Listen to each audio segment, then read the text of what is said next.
¿Qué tal? Buenos días. ¿Quién vive en Nicaragua? Gente que no vende patria. Bienvenidos y bienvenidas a Sin Fronteras. Hoy es viernes 10 de marzo de 2023. Con Byron Baltodano y con Carlos Hurtado cuando son las 6 de la mañana con 28 minutos. Sin Fronteras, la revista con William Griggs Vivado. En la primerísima 91.7 y 105.3 FM.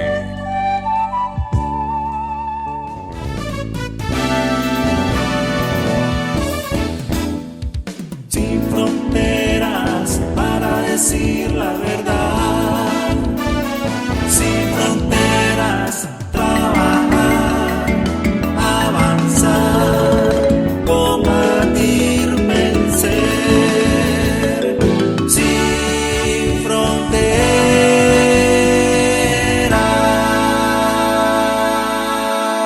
6 de la mañana con 33 minutos. Hoy hace 20 años partió Aureliano, el comandante guerrillero William Ramírez Solórzano, uno de los más destacados combatientes del Frente Sandinista en la insurrección de Managua y a lo largo de muchos años.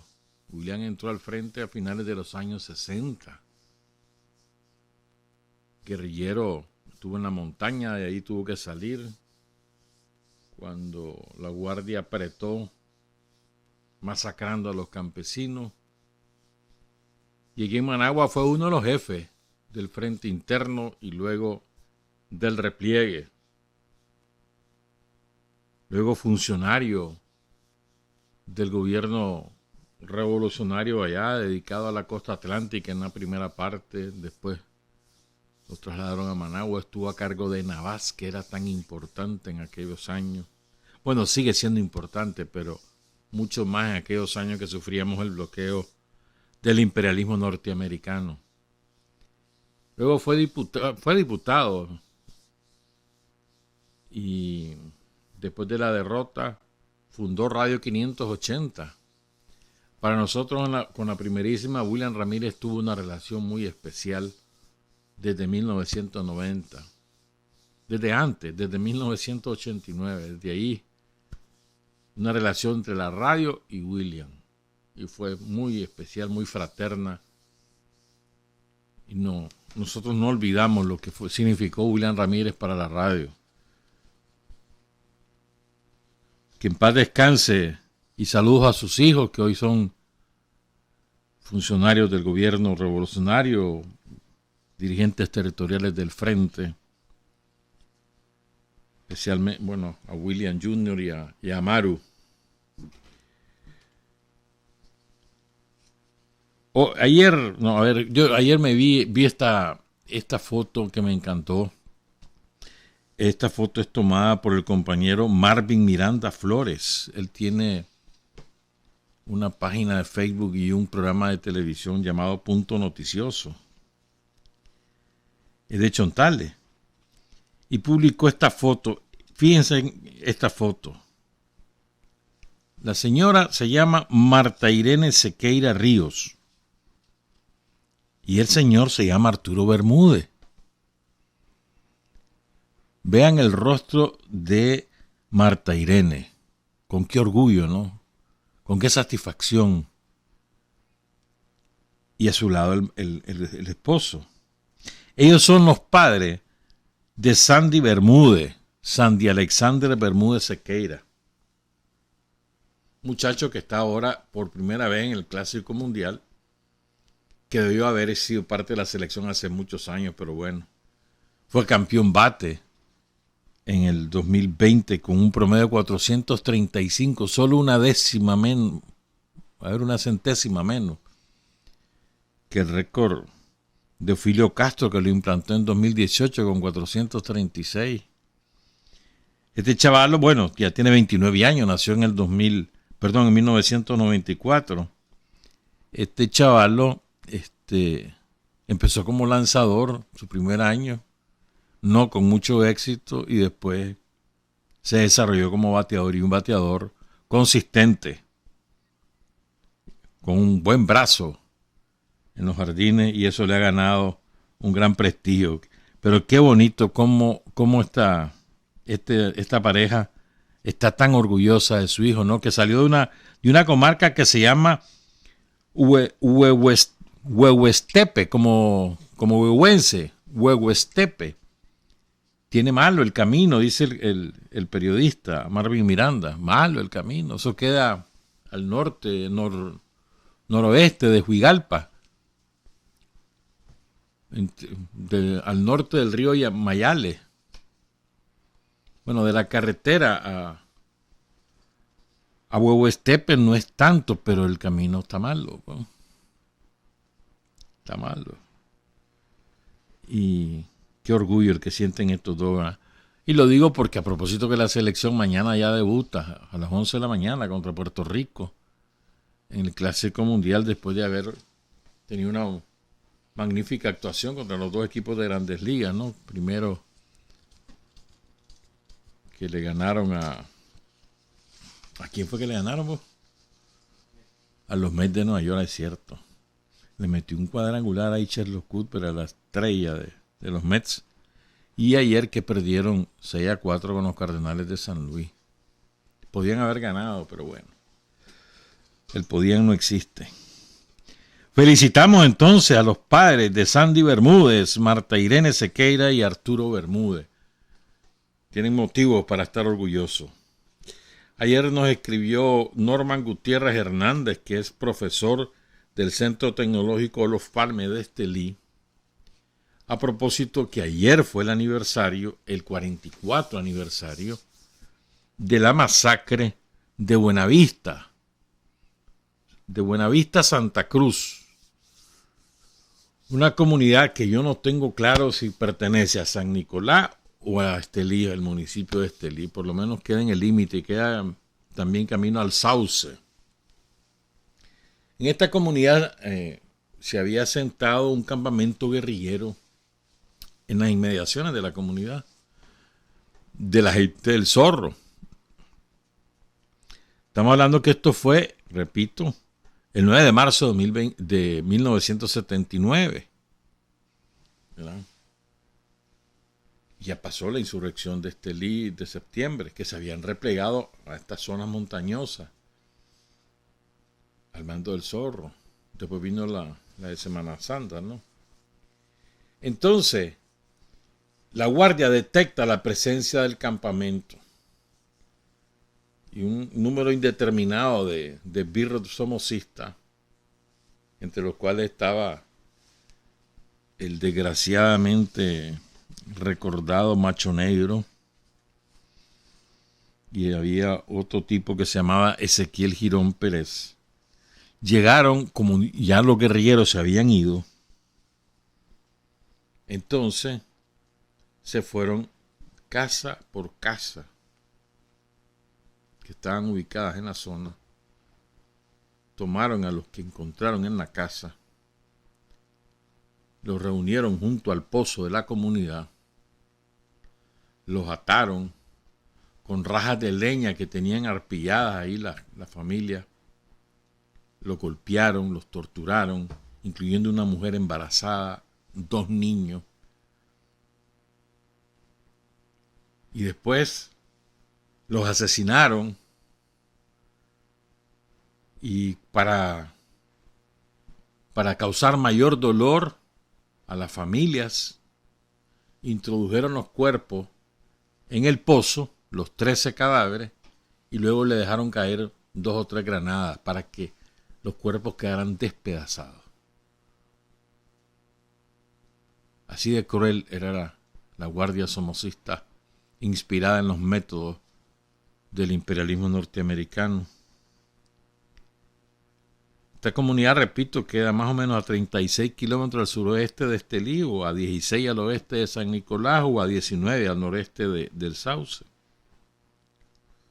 Entonces ayer pues, hubo una caminata donde llevaron a los chavalos del centro tecnológico y lamentablemente no pudieron hacerlo en el sitio mismo donde estaba levantada una capilla, porque se han peleado las familias de los sobrevivientes. Qué desgracia, ¿verdad? Entonces, fíjate cómo habrá sido el tío horror. A ver, cuenta uno de los niños, que hoy ya es un hombre de, cifrando los 50 años, 46 por ahí. Juan Antonio Girón. Girón.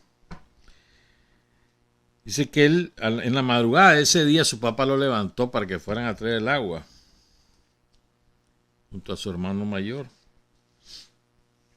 Y entonces se tomaron un café y se fueron. Pero el abuelo le dice a los chavales, mira, ahí anda la guardia, anda a avisar a tus papas. Entonces, en eso andaban, oyen la balacera en el pozo, se corren, pero recuerdan que habían dejado a una niña en la casa, entonces se regresa. Juan Antonio toma a la niña, la guardia lo quiere detener, él se logra escabullir por una alambrada de púa y salvar su vida. Pero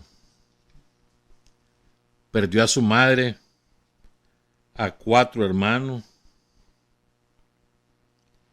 y 2 niñas de una de sus hermanas. Una cosa espantosa. Seguramente para Juan Antonio, Don Toño le dicen, debe ser muy difícil recordar esos sucesos. Lo mismo le pasa a Tano Lanuza, Estanislao Lanuza, otro de los sobrevivientes. Él recuerda, dice que en los alrededores del pozo había una palizada de aguacate y estaban como 1200 rajas de leña ahí arpilladas. Cuando la guardia se quedó en la noche celebrando, o sea, la familia pudo llegar al sitio hasta la madrugada, hasta la mañana, al amanecer siguiente, porque la guardia se quedó celebrando, bebiendo guaro, comiendo de lo que las familias tenían en sus casas. Y encontraron, los chavalos, los niños, pues, y los adultos sobrevivientes encontraron las rajas de leña manchadas de sangre y los charcos de sangre. Y por eso saben que con las rajas de leña los golpearon y por eso saben que los torturaron.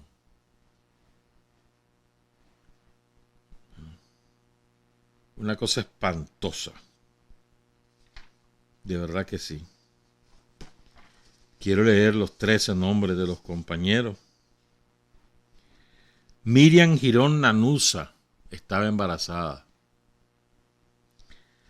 Los hermanos Pedro Pablo, María Magdalena, Sandra y Zaida Girón. Quedó vivo Juan Antonio Girón. Las hermanas, o los hermanos, perdón, Ernestina Lanuza Girón, Tomás Girón Lanuza y Ulises Girón Lanuza. Y luego Alfonso Lanuza Mendoza, Ernestina Lanuza Girón,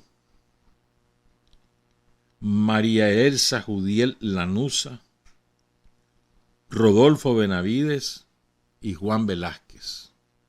Los 13 mártires de la comunidad de Buenavista, Santa Cruz, en el departamento de Estelí. Honor y gloria a todos ellos. Y muchas gracias al profesor Norman Gutiérrez.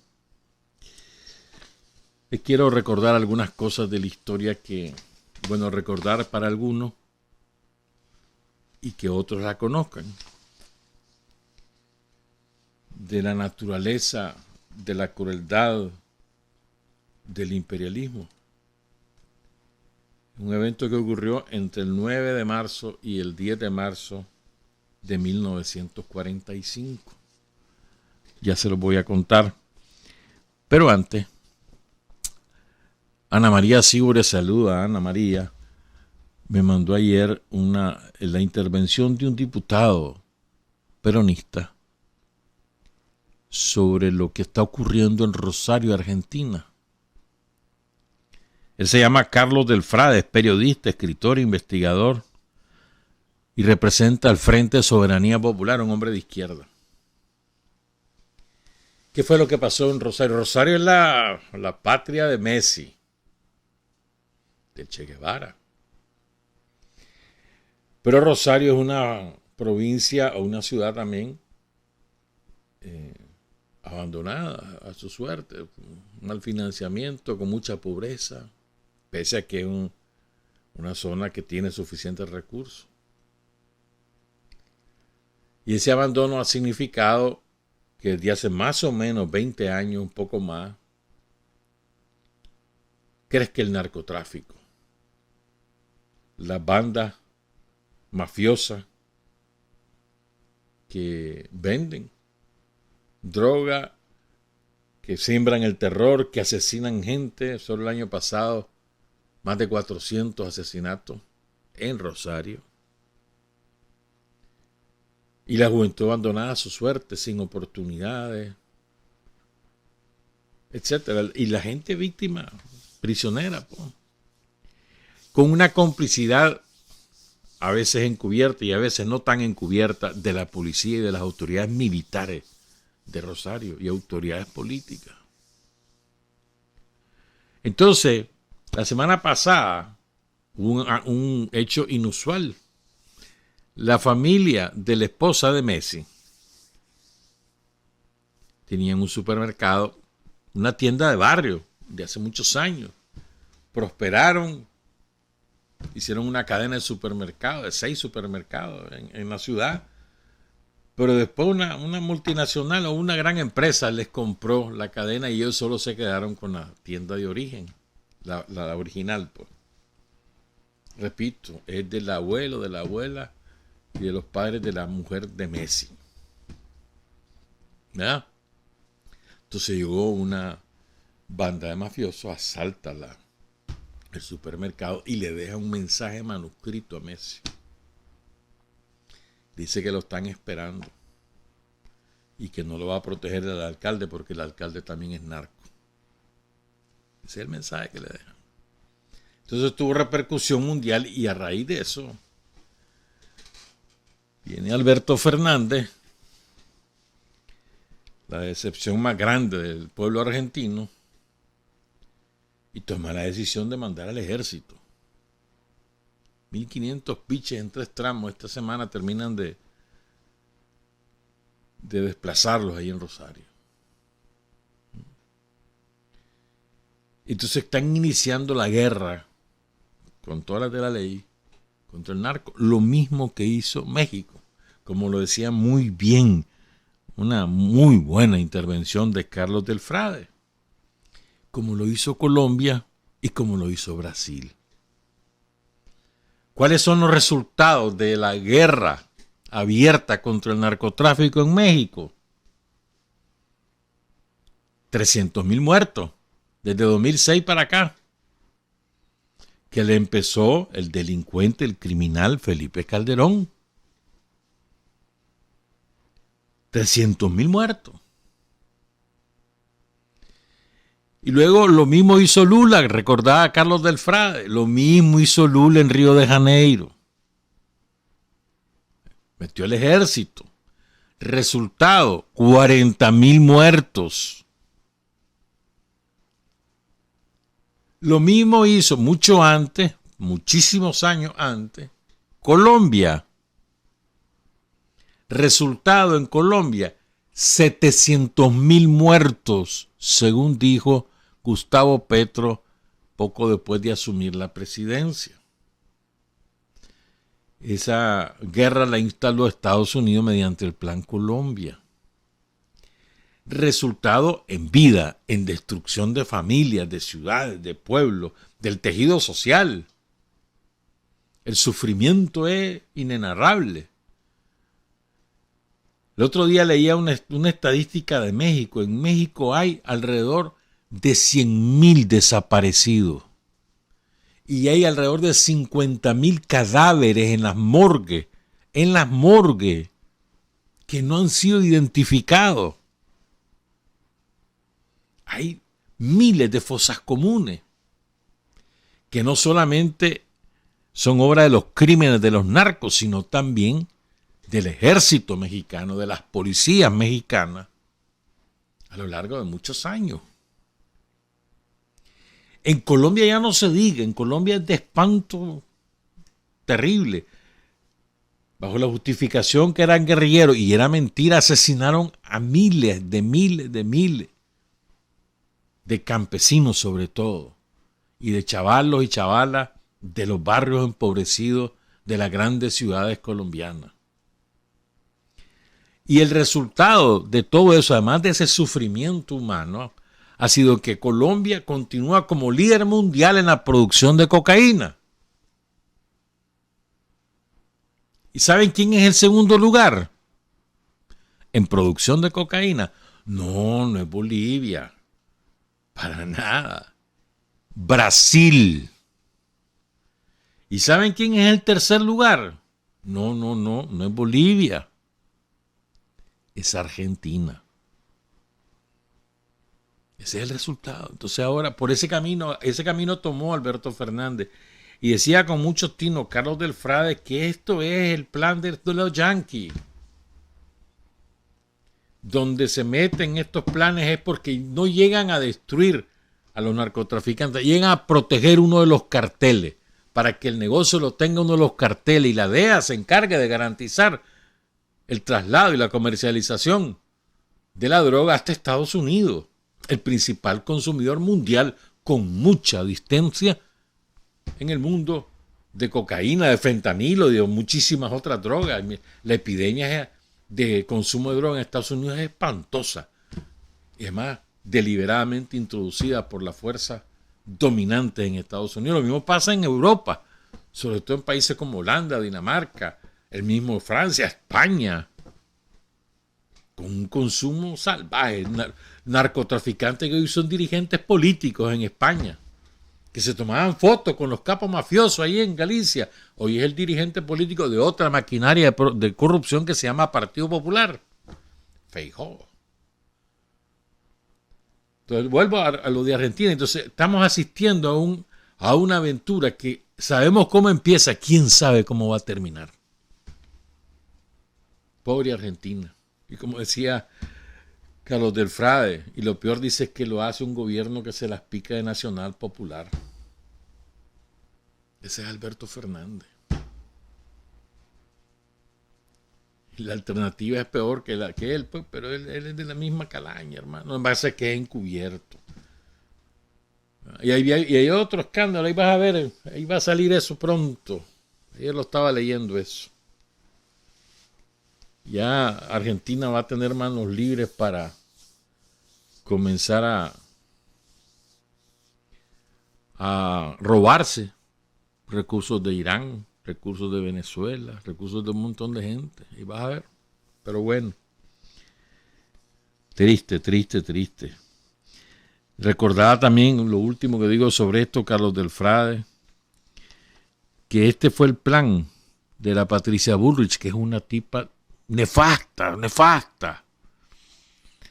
¿Con quién se puede comparar aquí, Hugo?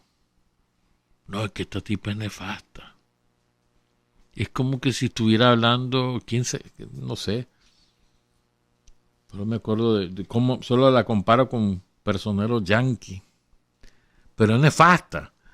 Entonces, por supuesto, el partido de Macri, y esta tipa, cuando fue ministra, quiso hacer lo mismo y no pudo. Y ahora lo hace Alberto Fernández. Increíble.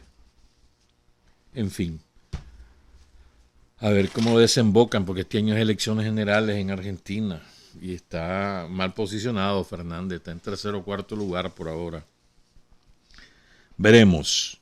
Son las 6:56. Entonces yo les quiero recordar esta historia. Y después vamos a hablar un poco de la juventud en cada época en la lucha revolucionaria en Nicaragua. A propósito, porque Alberto Mora en su programa Revista en Vivo del Canal 4 ha hecho 3 entrevistas salvajadas, 3 jueves consecutivos. La primera fue con Humberto Campbell, la segunda con Almanubia Baltodano y ayer con Ana Julia Guido. Ese es un mérito de Alberto del Canal 4, porque Ana Julia es una mujer extraordinariamente humilde, no le gusta para nada aparecer en los medios, menos hablar de sí misma. Me consta esto porque yo llevo años pidiéndole que hablara, pero le dieron la tarea, se la dio el presidente. Entonces ella es una mujer, así como es de humilde, de disciplinada, y si le dan la tarea la cumple. Y por primera vez habló de toda su trayectoria. Yo los invito a verla. Esas entrevistas están colgadas en el canal de Canal 4, de Multinoticias, Canal 4. O sea, hay muchos que invierten tiempo en estar viendo videos musicales y fake news. Les encanta estar viendo un montón de gente, como que le llaman influencer, que solo babosadas dicen. Bueno, yo los invito a que vean estas 3 entrevistas. Van a aprender muchísimo. Son 3 experiencias distintas y son 3 compañeros ejemplares. Véanlas o léanlas porque también están colgadas sus textos. Yo lo iba a pasar a Ana Julia hoy. La estuve pensando, lo preparé, bajé el video, descargué el video, pues. Trabajé el audio, lo limpié porque tiene mucho ruido.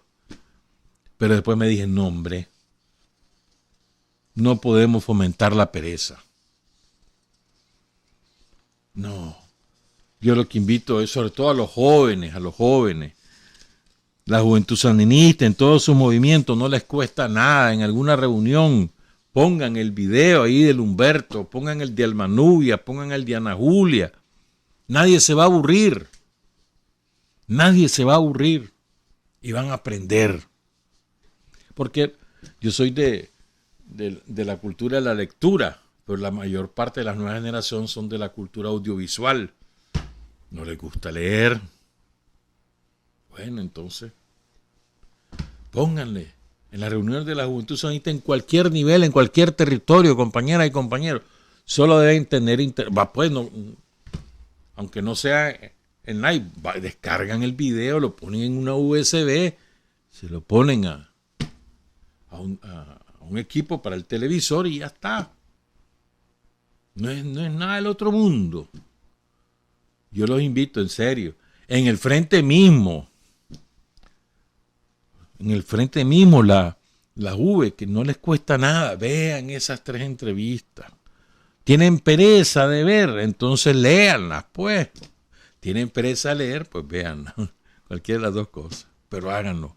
Una invitación. Después vamos a hablar de algunas de las cosas que ellos dijeron. Porque ahora quiero contarles esto que pasó hace 78 años, que es de un espanto inenarrable. Te aseguro, 2 más 2 son 4, te aseguro que el 98% de quienes nos están escuchando o viendo en vivo o en diferido no conocen esta historia. Hace 78 años,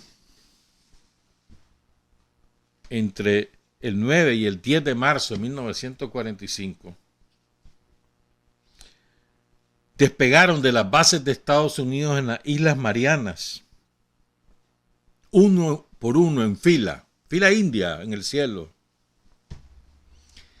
334 aviones bombarderos de Estados Unidos Boeing 29.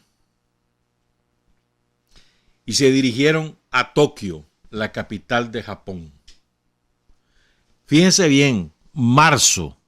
Las bombas atómicas fueron en agosto del mismo año. Estoy hablando de marzo.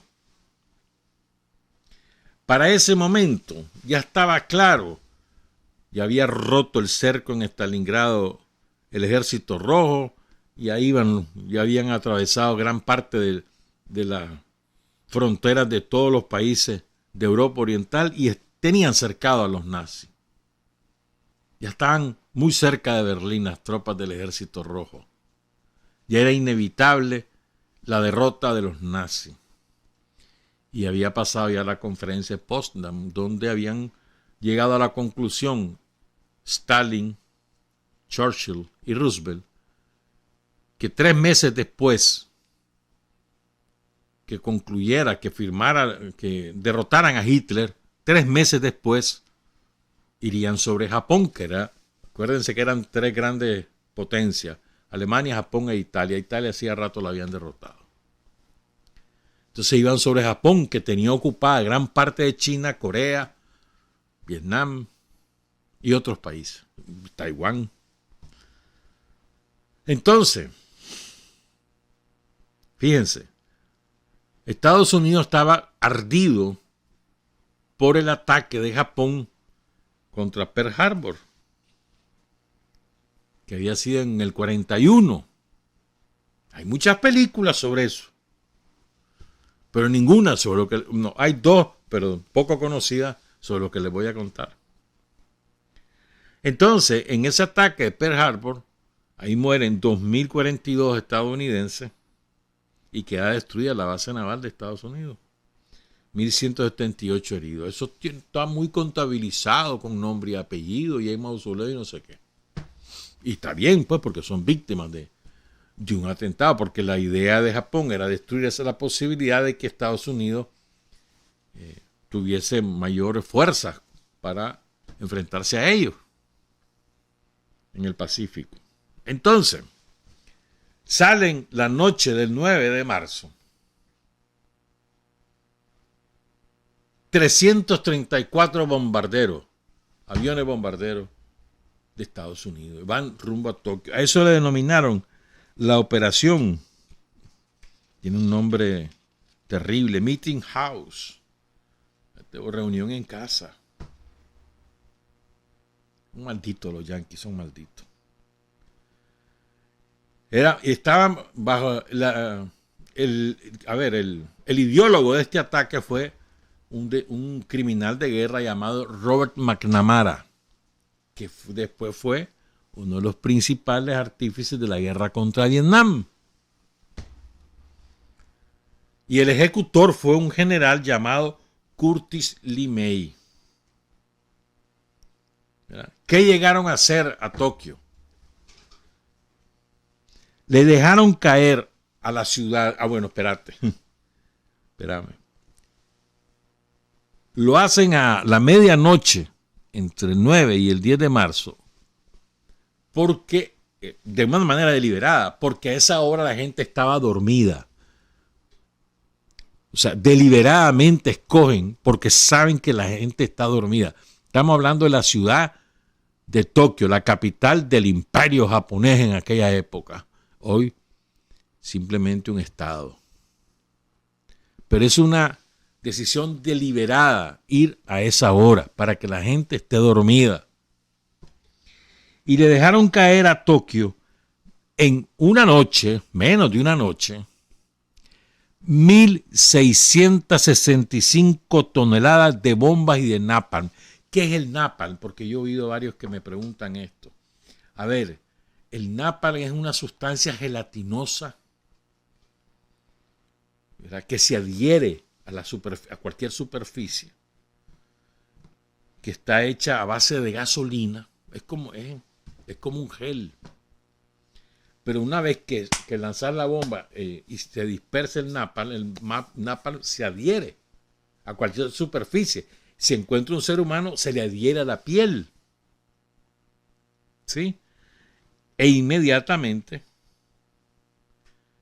causa quemadura de segundo y tercer grado. Pocas personas que han tenido contacto con el napalm logran sobrevivir. Ese es el napalm, o sea, se queman vivos. Ese es el napalm. Es una arma química. O sea, Estados Unidos es líder mundial en el uso de bombas atómicas y de armas químicas. Pongan cuidado entonces. Dejan caer esas toneladas de bombas incendiarias y de napalm. O sea, eran combinadas. Tiraban el napalm, pero también las incendiarias para que la gente literalmente ardiera, se convirtieran en antorchas. No estoy exagerando. Pueden encontrar documentación abundante en inglés, en japonés, en ruso, en español, la que querrá. Abundante. Pero no tiene el mismo impacto de Hiroshima y Nagasaki. Porque aquellos fueron bombas nucleares, entonces eso fue un impacto emocional muy grande. Todavía hoy se recuerda. En cambio, el bombardeo de Tokio nadie lo recuerda. Ni siquiera en Japón. Ya vamos a hablar de eso. Entonces, estamos hablando que era una ciudad de 3 millones de habitantes. Murieron 105.400 personas en el acto. Murieron muchas después por hambre, por enfermedades como resultado de las quemaduras, muchas después que no están contabilizadas, como pasó con Hiroshima y Nagasaki. Los muertos contabilizados son los directamente muertos por la bomba, pero no los que después murieron. En tan solo minutos voy a leer esto. Oigan esto, por favor. La ciudad se convertía en una hoguera gigante avivada por los fuertes vientos que propagaron las llamas por todo el territorio, que provocó un feroz incremento de la temperatura de la ciudad. ¿Sabes a cuánto llegó la temperatura en Tokio? A ver, ahorita andamos, a veces como a las 2 de la tarde, estamos en Managua, tipo 37, 38 grados ahorita. En Chinandega como 40, 41. ¿Sabes a cuánto llegó la temperatura en Tokio? 980 grados centígrados. En el momento más intenso de aquel infierno desatado por los yanquis. ¿Cómo sería que el agua de los ríos hervía e hirvió durante horas? Los ríos, los canales. Los cristales de las ventanas se fundieron, se licuaron. Así era de espantoso aquello. Hay un documental que se llama 30 segundos sobre Tokio. Y entonces aparecen unos soldados yanquis allí antes de ir a hacer su labor criminal. Están bañándose, oyendo jazz. Y van cargando las bombas de napalm al avión bombardero. Alegrísimo. ¡Hey! ¡Hey! Era una fiesta. Este es el ataque con el mayor número de víctimas de la historia, superando a Hiroshima y Nagasaki. El bombardeo destruyó 41 kilómetros cuadrados de Tokio, aproximadamente la cuarta parte de la capital de Japón. 267,000 edificios incinerados. 1 millón de japoneses sin viviendas, porque la inmensa mayoría estaban construidas de madera. Porque esa era la construcción para proteger de los terremotos. Puentes y caminos que conectaban a Tokio con el resto del Japón también quedaron reducidos a ceniza. Japón quedó paralizado, destruido y aislado. Perdón, Tokio. Fíjense, al día siguiente de la masacre, lo que reinaba era el silencio. ¿Te imaginas el espanto, hermano? Es que el silencio, el olor a quemado, porque hubo sobrevivientes. Hay una viejita que lo cuenta, tiene como 89, 90 años. Dice, nunca tenemos que ir a la guerra, dice ella, ¿verdad? Y los que lograron sobrevivir, entonces el espectáculo era, ya se había apagado el fuego en sus cuerpos, pero estaban carbonizados, vivos pero carbonizados, algunos incluso caminando carbonizados. Al poco tiempo morían, obviamente. Dice, los supervivientes carbonizados, muchos de ellos con la ropa chamuscada en sus cuerpos, deambulaban por las calles entre el humo y la ruina, buscando algo para poder salvar. ¿Te imaginas qué espanto eso? Colóquense, traten de imaginar esa imagen. Han pasado 6, 8 horas de infierno con aviones, el zumbido de los aviones que además volaban a bajísima altura para que tuviera mayor efecto el bombardeo, para que no hubieran errores. Entonces iban a 300 metros de altura lo más. ¿A qué cabrones? Y dejaban caer aquel infierno. Caían las bombas, además de la destrucción natural de una bomba, también caía el napalm, como eran bombas incendiarias, se incendía, la gente estaba dormida en sus casas. Y los pocos que logran salvar salen pegando alarido, con las llamas impregnadas en su cuerpo. Entonces, no imaginen esa situación. Y no estoy hablando de adultos, nada más ahí murió de todo. Niños, niñas, bebés, ancianos, adultos jóvenes, adultos maduros, mujeres, varones, todo. 105,000 muertos en una noche.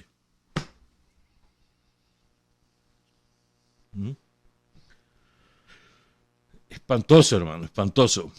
¿Qué ocurrió? Estados Unidos bombardeó 204 ciudades en Japón, pero los bombardeos anteriores no habían sido tan eficaces, decían los yanquis. Entonces había que castigar a los japoneses. Ya Japón estaba derrotado. Andaba buscando el armisticio, la paz con Stalin, porque Stalin y Japón habían firmado un tratado de no agresión que ya se había vencido en marzo. Entonces Stalin tenía el acuerdo de Potsdam de que iba a ir sobre el imperio. Entonces le decía a Japón, sí, hombre, si vamos a firmar la prórroga, estate tranquilo. Pero lo que pasa es que Stalin lo que quería era acumular la fuerza en el extremo oriente de Rusia para luego entrar a Manchuria y expulsar al imperio japonés. Y Japón lo que quería era que no siguieran, que no perdiera a su gente, pues. Y el día siguiente de la bomba atómica, a los 2 días de las bombas atómicas de Hiroshima y Nagasaki, la Unión Soviética cae sobre la Manchuria, derrota al imperio japonés y se acabó el Japón. Pero bueno, ya Japón estaba militarmente derrotado. Tenía ocupados extensos territorios, pero ya no era capaz de sostenerlo. Por eso es tan inexplicable esta crueldad de los yanquis, tanto el bombardeo sobre Tokio como lo que hizo en Hiroshima y Nagasaki. ¿Verdad?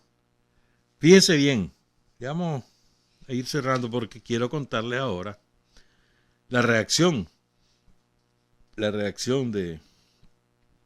Fíjate que en Japón, víctimas civiles, entre 500,000 personas, víctimas civiles, producto de los bombardeos yanquis en el territorio japonés. Estamos hablando, quitando a los militares japoneses, que eso es otra harina, otro costal. 210,000 casas destruidas. Más o menos la cuarta parte de las viviendas de todo el archipiélago japonés. Ahora fíjense bien. Para el gobierno de Estados Unidos el bombardeo fue un éxito resonante. Asesinar a más de 100,000 personas, quemarlas vivas. Fue un éxito, o sea, merecieron medallas, felicitaciones públicas, acogidos como héroes los pilotos. Es en serio. Y el tal Curtis LeMay, el jefe militar de la operación, comandante del Comando Bombardero 21, se jactó del éxito y dijo, oigan lo que dijo este cabrón, los hemos tostado y horneado hasta la muerte. Así se enorgulleció.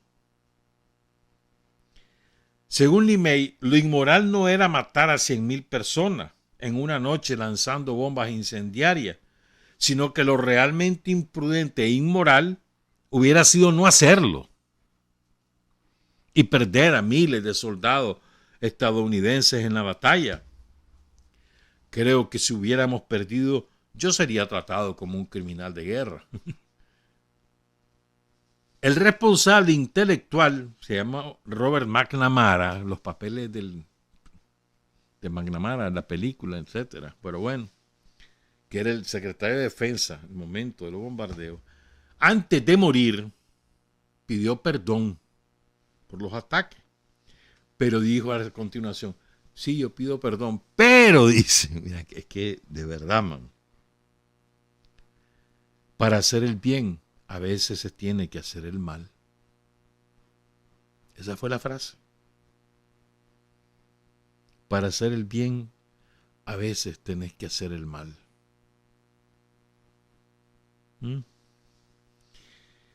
Hubo algunos pilotos que revelaron lo ocurrido y que condenaron lo ocurrido, que participaron en esto. Uno de ellos, Claude Wetterly. Este fue el que lanzó la bomba sobre Hiroshima a bordo del famoso avión Enola Gay. Él decía que él no creía que había que para vencer a los japoneses había que llegar a esos extremos. Entonces vino el Pentágono, pongan cuidado, eso fue lo que dijo el que bombardeó Hiroshima, el que lanzó la bomba atómica. Eso lo dijo él.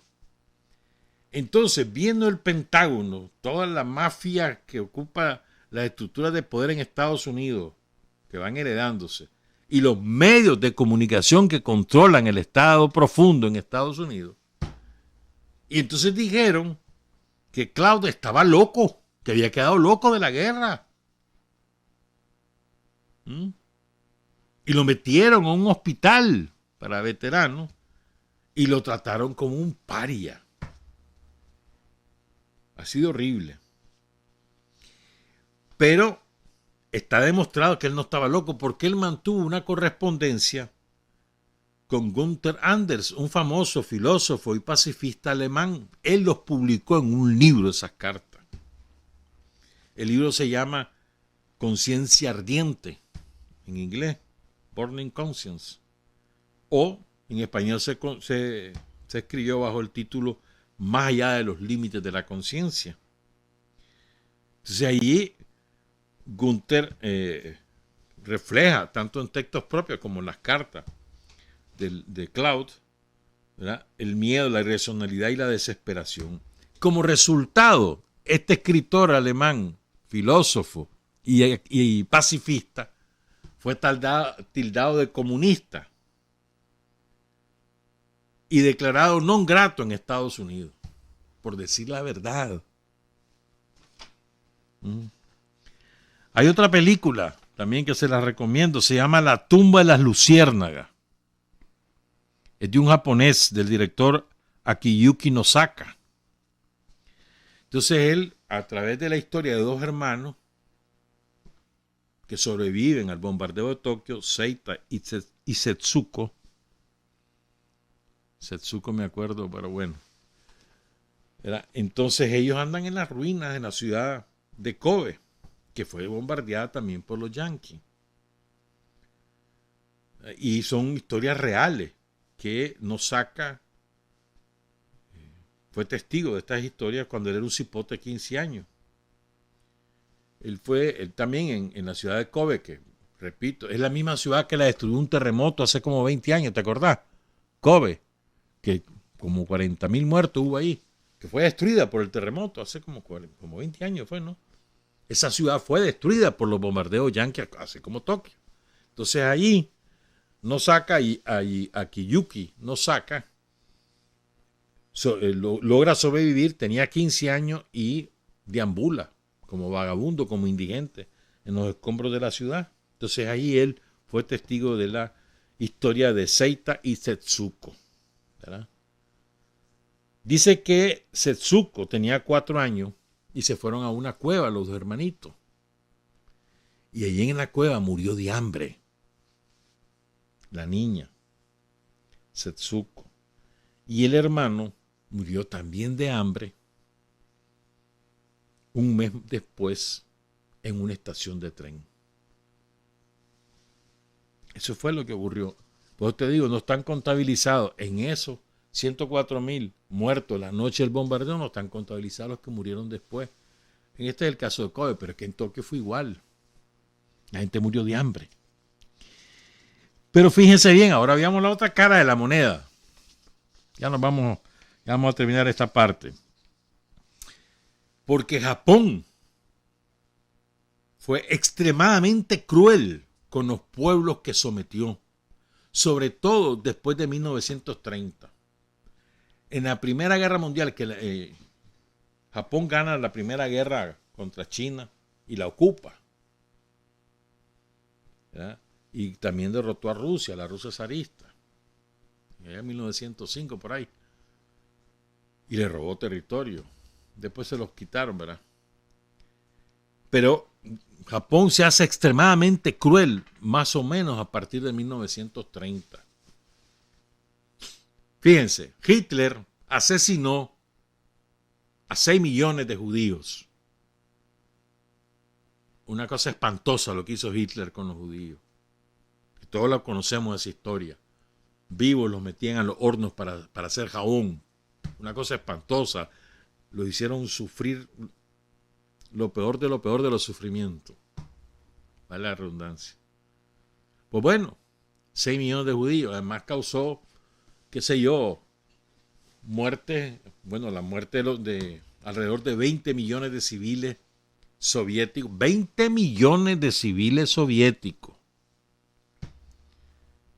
Y más o menos algunos dicen 12 millones de civiles en todo el resto de Europa.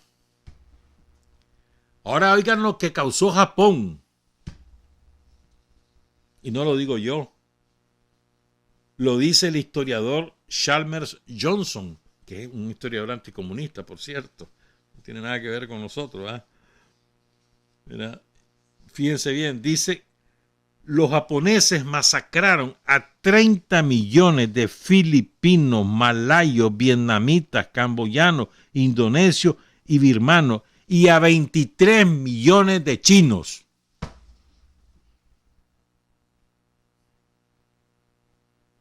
Te lo repito. 23 millones de chinos y 30 millones de filipinos, malayos, vietnamitas, camboyanos, indonesios y birmanos. Casi 60 millones asesinó Japón de 1930 a 1945. Una cosa espantosa. Pero además sometía a los prisioneros y a los pueblos a tortura, a crueldades pocas veces conocidas en la historia. Japón. Que ahora lo admiramos por los Sony, ¿no? Por los videojuegos. Hace décadas por los Nintendo, Toshiba, por los Toyota. Ajá. Esos. Bien, tienen una historia terrible de crueldad, de crimen. Fíjense, los japoneses, ¿verdad? Los nazis no dejaban vivos a los prisioneros rusos. Muy pocos prisioneros rusos logró sobrevivir. Muy poco. Los fusilaban, los mataban. En cambio, sí sobrevivieron muchos prisioneros de Reino Unido, de Estados Unidos, de Australia, Nueva Zelanda o de Canadá. Solo moría como el 4% de esos prisioneros demás. Los trataban en esas condiciones pues relativamente decentes. En cambio, cuando caía prisionero alguien en manos de los japoneses, 3 de cada 10 moría en la cárcel de hambre o de la tortura o de malos tratos. Y recuerden que además británicos, que son otros extremadamente crueles, y yanquis, se unieron para destruir Dresde. Ya se los conté esa historia aquí en Sin Frontera. Una ciudad que era considerada la Florencia de Alemania. Una ciudad preciosa que no era objetivo militar, pero lo hicieron para castigar al pueblo alemán y la destrozaron. Eso fue entre el 13 y el 14 de febrero de 1945, es decir, antes de este bombardeo de Tokio. Y ahí se hicieron con otras ciudades en Alemania, no solamente con Dresde. Y no estoy hablando de ciudades que estaban involucradas directamente en la guerra, sino gente que era como la retaguardia, pues. Bueno, les quería recordar eso. Esos son los yanquis, hermano. Solo imaginen esa cosa tan terrible, pues, ¿no? Dejar caer sobre una ciudad dormida, repleta de civiles. Al emperador no lo mataron, ni a la familia imperial, que eran los jefes de Japón. Dejar caer más de 30,000 toneladas de bombas, de napalm, o sea, gasolina gelatinosa, pues, que una vez que caía se le pegaba en la piel a la gente. Y no había manera, y ardiendo, y ardiendo. Imaginen eso, ese espanto. Esas 1.600, perdón, no dije 30.000, 1.665 toneladas de bomba que dejó caer el imperialismo norteamericano sobre el pueblo de Tokio. Y por eso a mí nunca me ha entrado en la jupa cómo es posible que los japoneses sean ahora tan pro-yanqui. Es cierto, un país ocupado, hay un montón de bases militares ahí de los yanquis, pues, pero que el pueblo japonés sea tan pro-yanqui después de todo lo que le hicieron sufrir. No me entra en la jupa. Una pausa, volvemos, son las 7:27. Hay hombres que luchan un día y son buenos. Hay hombres que luchan un año y son mejores.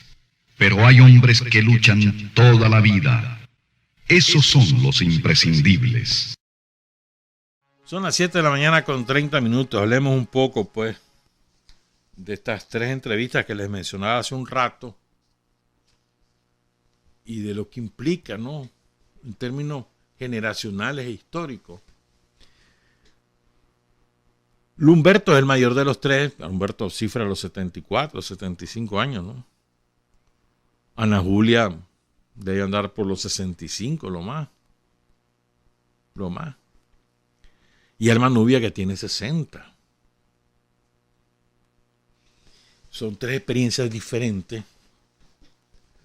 pero que te reflejan un compromiso a toda prueba. Entonces uno se pregunta, ¿no? ¿Qué llevó a estos 3 compañeros, estas 2 compañeras y este compañero? ¿Qué llevó a ellos a este compromiso, no? ¿O qué lo llevó a tanto sacrificio dentro de la guerra contra Somoza? O sea, ¿qué los hace tener esa conciencia? Entonces, digo, como ellos mismos explicaron, los 3 explicaron, fíjate que es interesante, yo no creo que se hayan puesto de acuerdo antes, cada quien hizo su entrevista como quiso, ¿no? O sea, pero los 3 tienen la misma lógica, la misma argumentación. Ellos dicen, la juventud ha cumplido su tarea de acuerdo a sus circunstancias en cada época de la historia de Nicaragua. De acuerdo a las circunstancias que hay. O sea, las circunstancias de los años 60, 70 eran la lucha armada clandestina en montañado o en las ciudades o en el campo.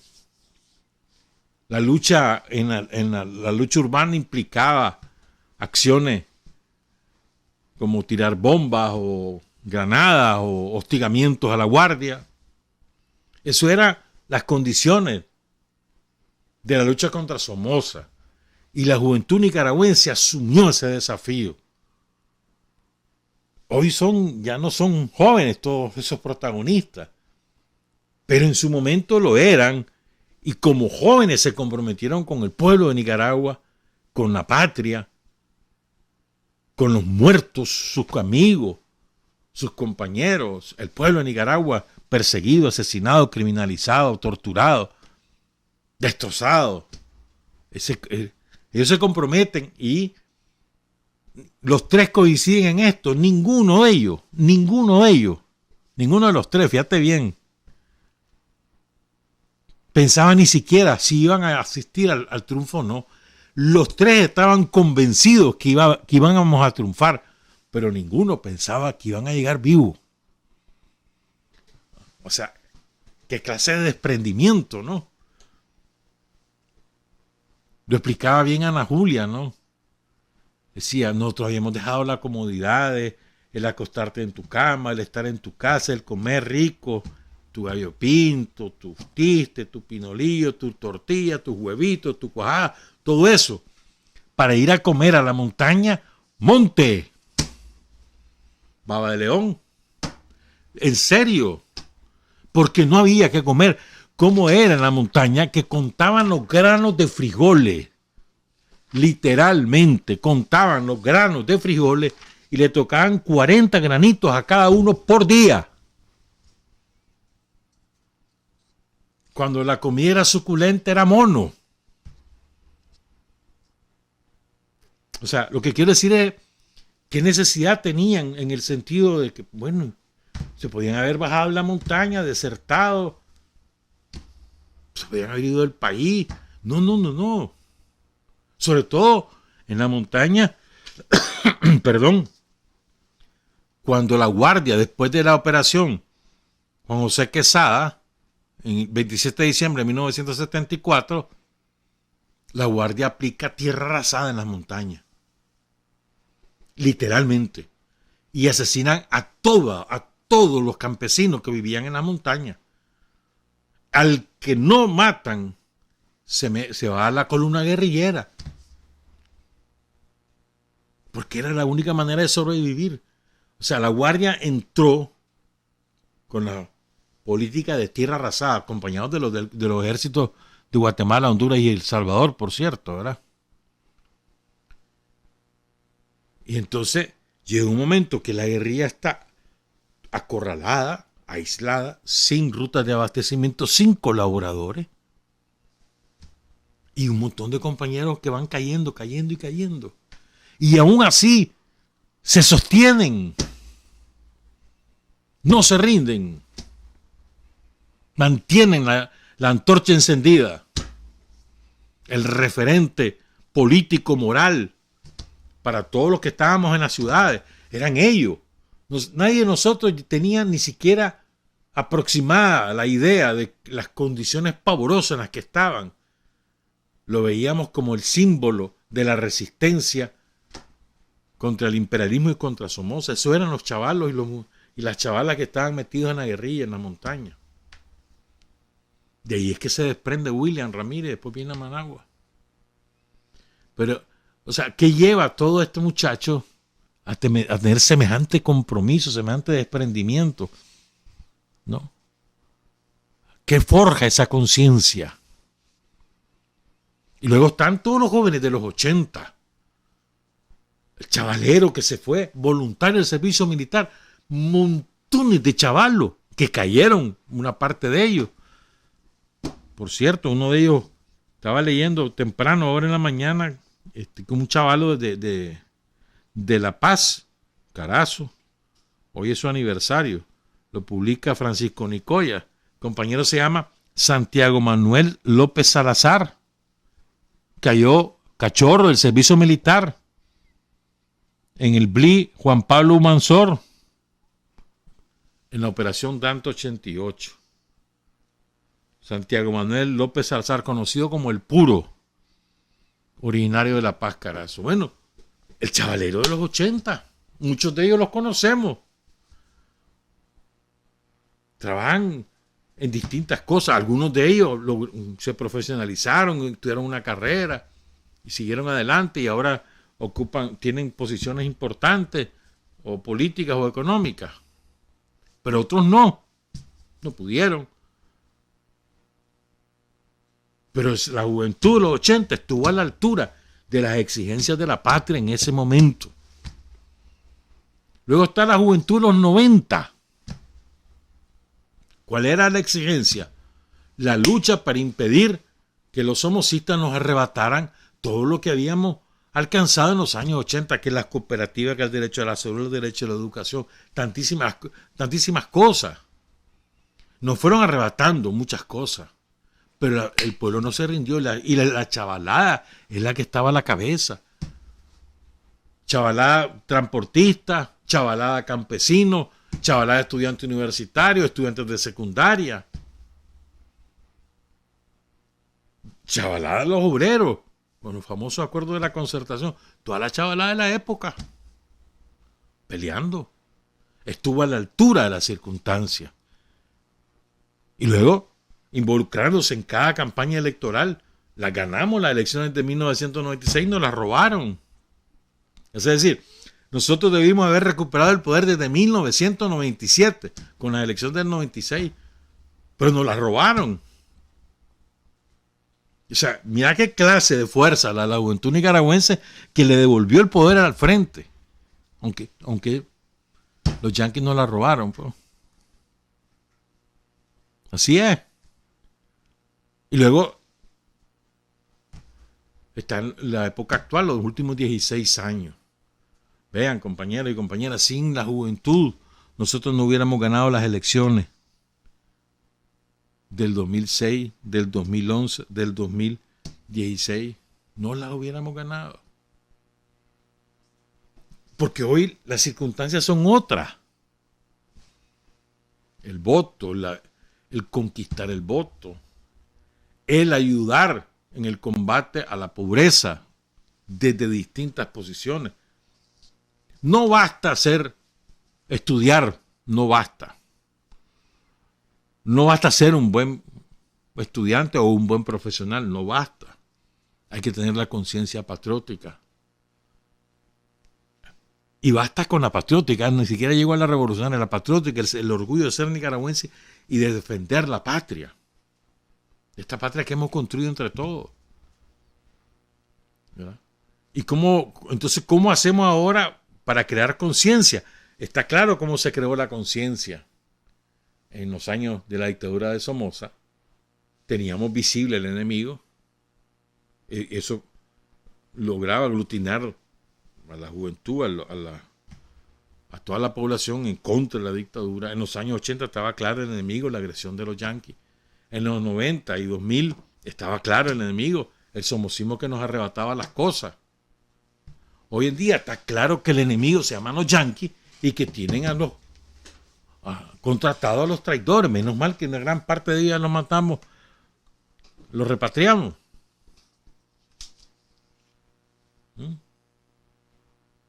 Pero sabemos que ese es el enemigo. Y el otro enemigo que tenemos nosotros es la pobreza.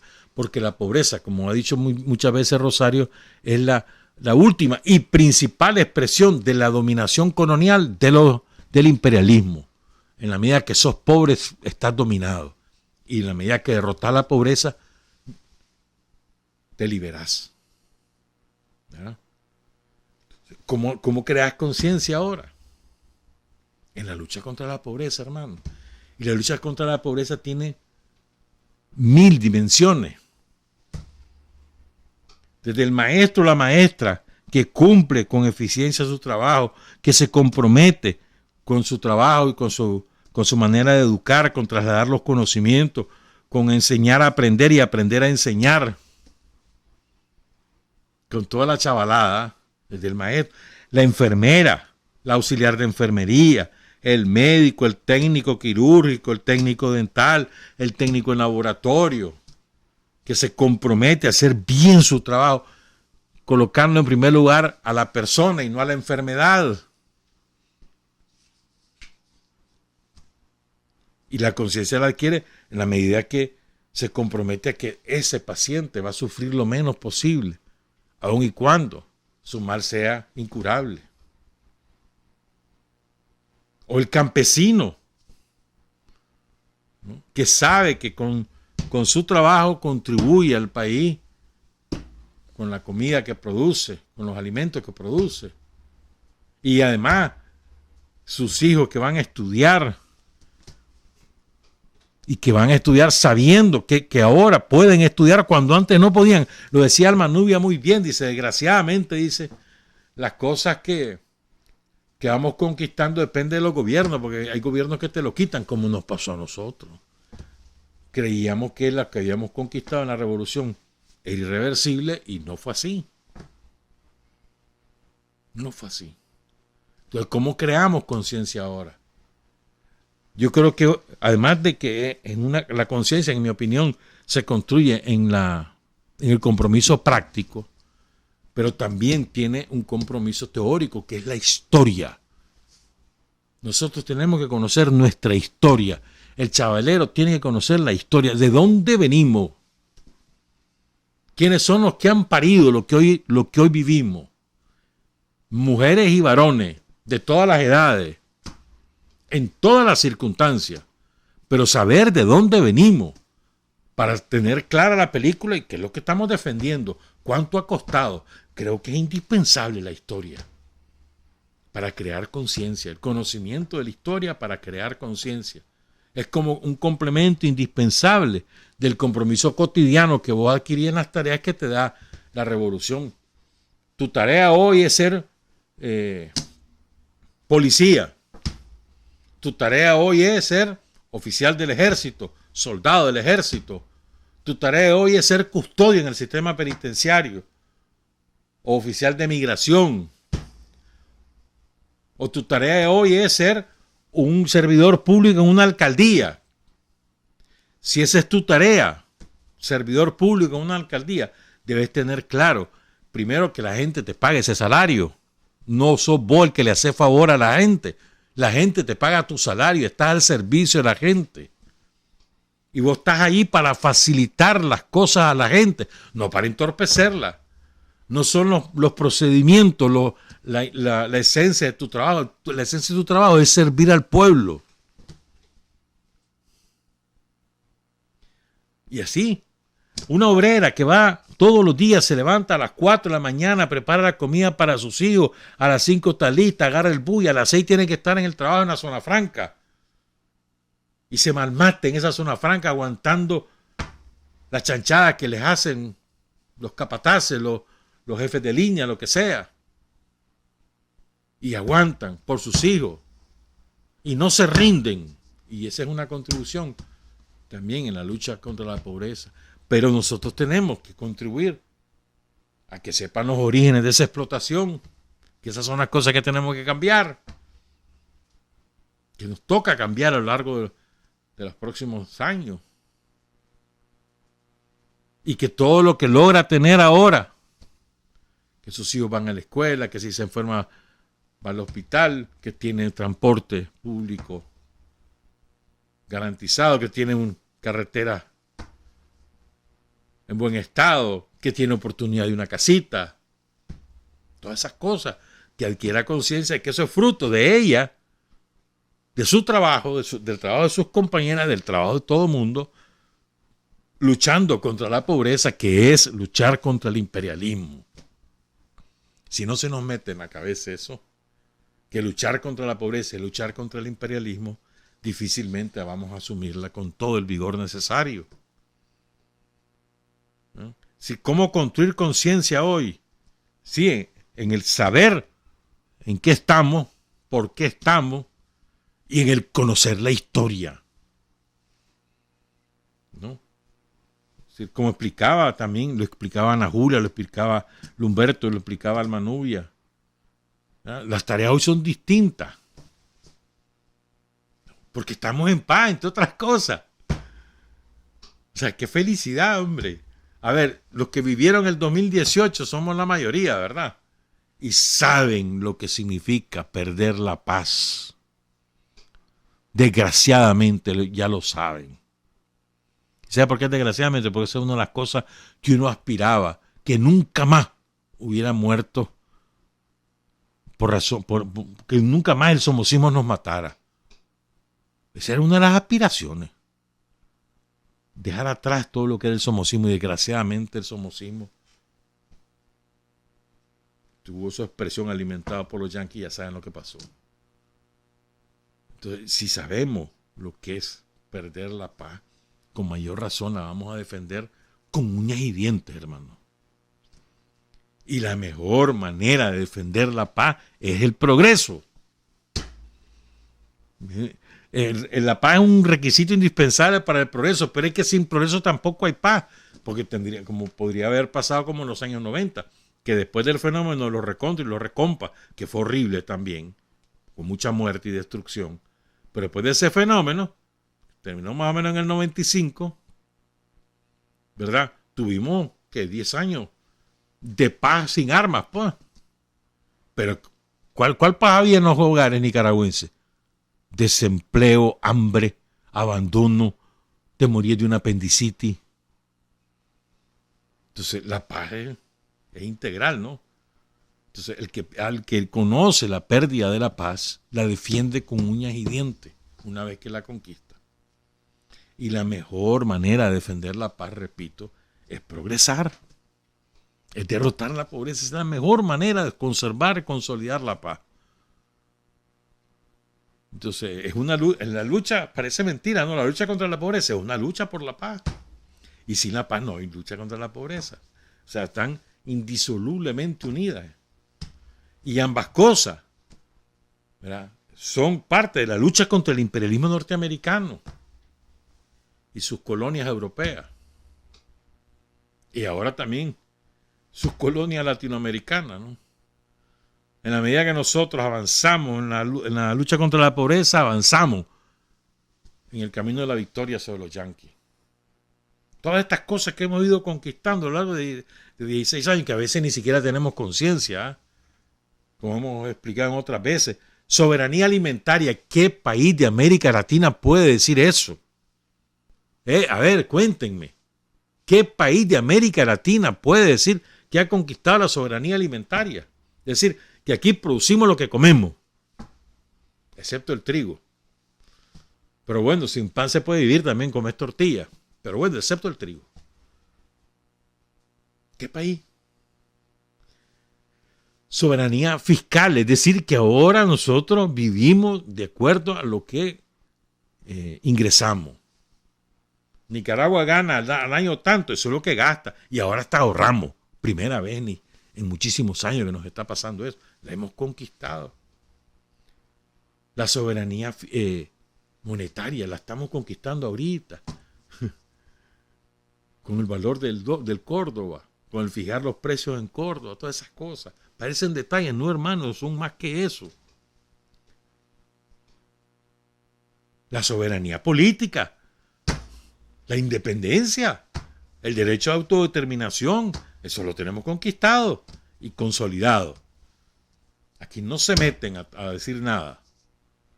Aquí mandamos nosotros, de acuerdo a nuestros criterios, de acuerdo a nuestras opciones.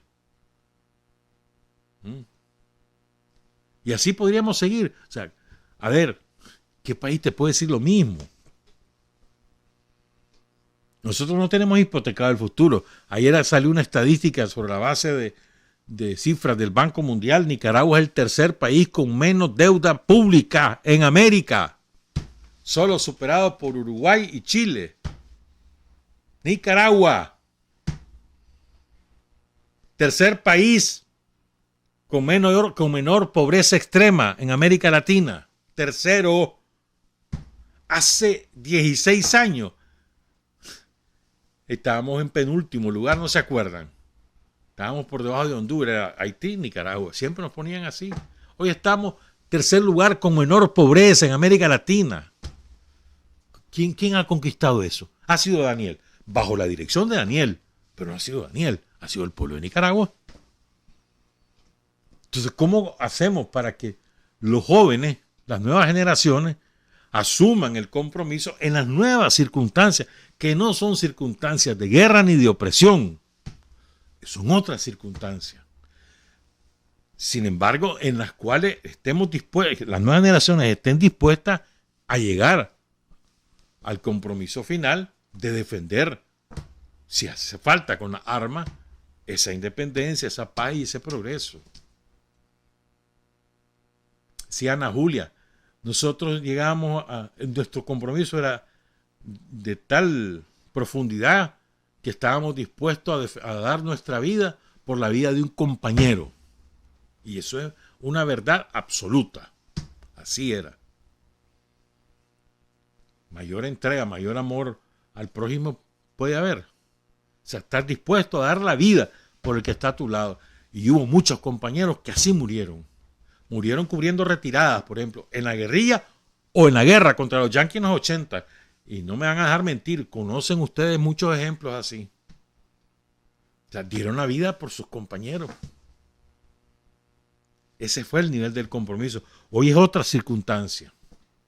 Pero yo creo que tenemos que profundizar, en mi opinión, en el conocimiento de lo que hemos hecho a lo largo de tantos años.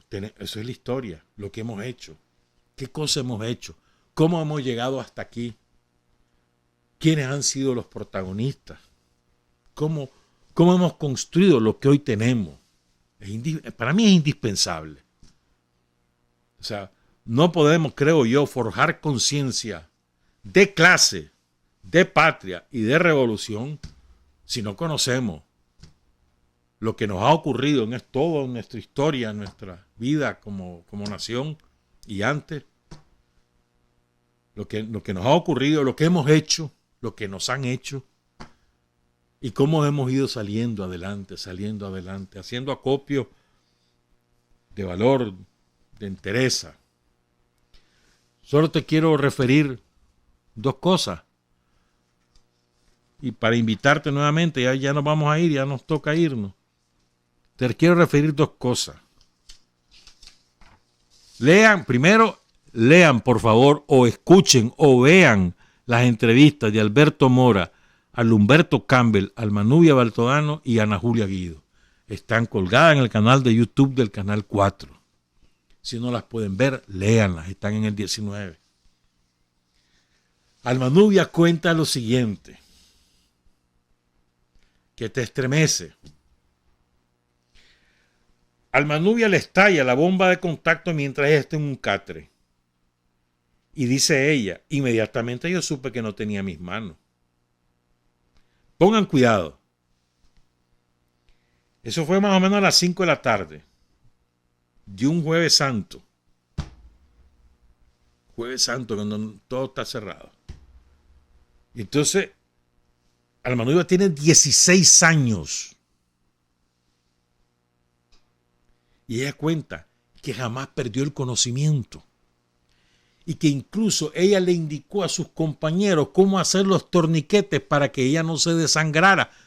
A ver, o sea, se requiere lo que decimos en otras circunstancias, sangre fría, ¿no? O sea, un aplomo, una valentía, una serenidad a los 16 años.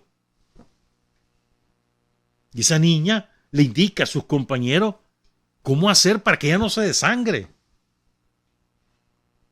Y tiene la lucidez todavía de cuando la llevan finalmente al hospital, porque primero fueron a un lugar y dijeron que ahí no podía, tener que irse a un hospital y se va al hospital occidental, el hoy Berta Calderón, y tiene la lucidez de dar un nombre falso, porque sabe que si daba su nombre verdadero lo iban a matar.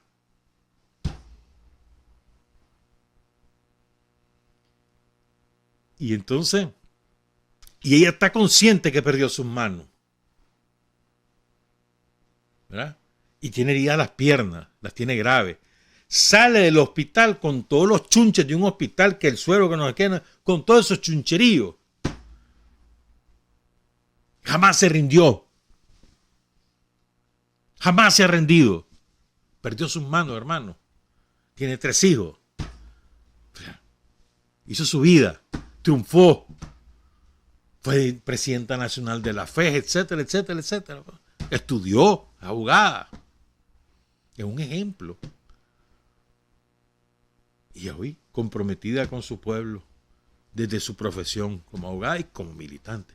Y Humberto, chavalo, 19 años, venido de la costa. En la costa cuenta Humberto, ahí no sabíamos nada de que porque éramos pobres. Ni siquiera sabíamos nada de Managua, porque nuestra relación era más bien con Estados Unidos, con Gran Bretaña, ¿no? Ahí iba la comida y venía la comida. Yo me doy cuenta aquí, me adquiero conciencia aquí, en la Universidad de León, donde él entra a estudiar. Dice Humberto que él era el mejor bailarín de la época. Y sí le creo, ¿verdad? Y entonces lo ponen en una misión, ya para... Cuando la montaña estaba acorralada, estamos hablando del 75, el frente decía hacer acción, no, 76, perdón, ya cayó Carlos Agüero. 76. Entonces el frente, Pedro Agüero estaba al cargo del frente en Nicaragua, decide tomar acciones de propaganda, pero acciones militares, para que el pueblo de Nicaragua sepa que el frente está vivo. Entonces a él, Humberto, que estaba a cargo de Occidente, León y Chinandega, le da la tarea a Pedro Arauz, Federico, ¿verdad?, de hacer una operación militar contra uno de los mayores torturadores que conoció el pueblo leonés, el Chele Aguilera, un sargento de la Guardia asesino de la seguridad somocista. Entonces, después de 2 días de seguirlo y quererlo, no pudieron. Pero ellos tenían que cumplir la misión. Ellos no podían quedarse sin cumplir la tarea. Están sentados en la banca de un parque, él y Mauricio Valenzuela. Se acerca un becat, los detecta y dice, aquí está la oportunidad. No tienen un plan, no saben cómo van a salir de esa, pero lo van a hacer. Se hace el sueco, el Humberto, ahí camina todo como andaba renco además. Entonces, negrito, renco, se confía a la guardia, le dejó caer un par de granadas. Vámonos, a correr. Y se salvaron. Y están contando el cuento. Pero cumplieron con la tarea. De los 3 guardias que iban en el BECAT, 2 caen, 2 mueren. No, uno muere, el otro queda herido. Y el tercero se unió al Frente Sandinista durante la insurrección final. ¿Cómo hacemos para consolidar conciencia? Lucha contra la pobreza, tenemos que involucrarnos desde cualquier terreno y tenemos que conocer nuestra historia, lo que hemos hecho, quiénes lo han hecho, por qué lo han hecho y cuál es nuestro rumbo. Trabajar, avanzar, combatir, vencer, patria y libertad. Revolución es sentido del momento histórico. Es cambiar todo lo que debe ser cambiado. Es igualdad y libertad plenas. Es ser tratado y tratar a los demás como seres humanos. Es emanciparnos por nosotros mismos y con nuestros propios esfuerzos. Es desafiar poderosas fuerzas dominantes dentro y fuera del ámbito social y nacional. Es defender valores en los que se cree, al precio de cualquier sacrificio. Es modestia, desinterés, altruismo, solidaridad y heroísmo. Es no mentir jamás ni violar principios éticos. Es convicción profunda de que no existe fuerza en el mundo capaz de aplastar la fuerza de la verdad y las ideas. Revolución es unidad, es independencia, es luchar por nuestro sueño de justicia para Cuba y para el mundo, que es la base de nuestro patriotismo, nuestro socialismo y nuestro internacionalismo.